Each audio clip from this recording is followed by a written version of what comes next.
Good morning, Hong Kong. Welcome back to another episode of Hong Kong Insurance 101. This week, as we're in the middle of spooky season, we're looking at some of the scariest aspects of insurance and telling you to beware of waiting periods. Now, there are many technicalities when it comes to insurance, from terms like proximate cause and subrogation, through to concepts including insurable interest. There are a number of principles which will ultimately impact the enjoyment you receive from any insurance policy. However, for most policyholders, these insurance concepts have no bearing on their utilization of the policy.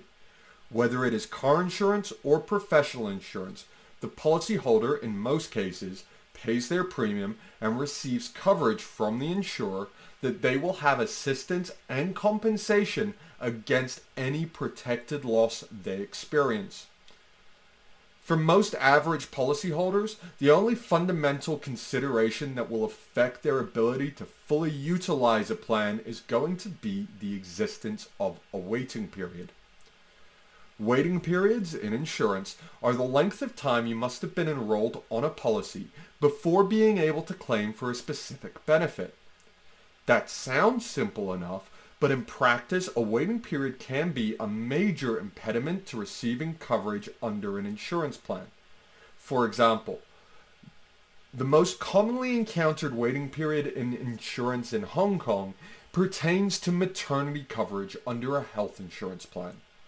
Under most Hong Kong and international health insurance policies, maternity is attached to a waiting period, normally in the region of 12 months from the start of the plan.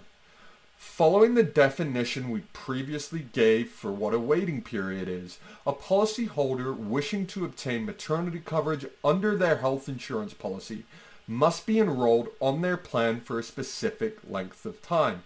As we previously said, this is normally in the region from 12 months from the start of the plan.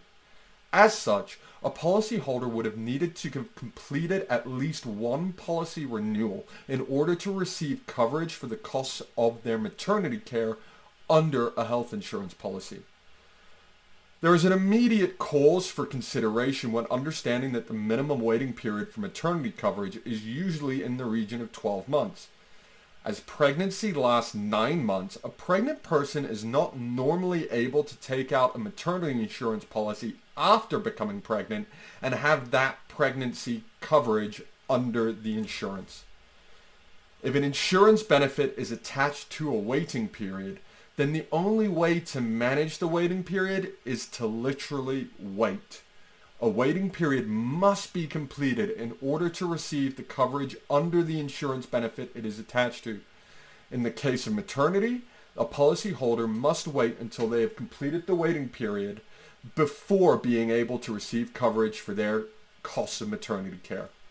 Because of this, managing a waiting period involves extensive planning. There is no other way around this roadblock. That's us for this week. As always, we hope you have a happy and healthy weekend. Remember to like and subscribe to stay current with all our content as it comes out. And don't forget to ask CCW. We're simplifying your insurance.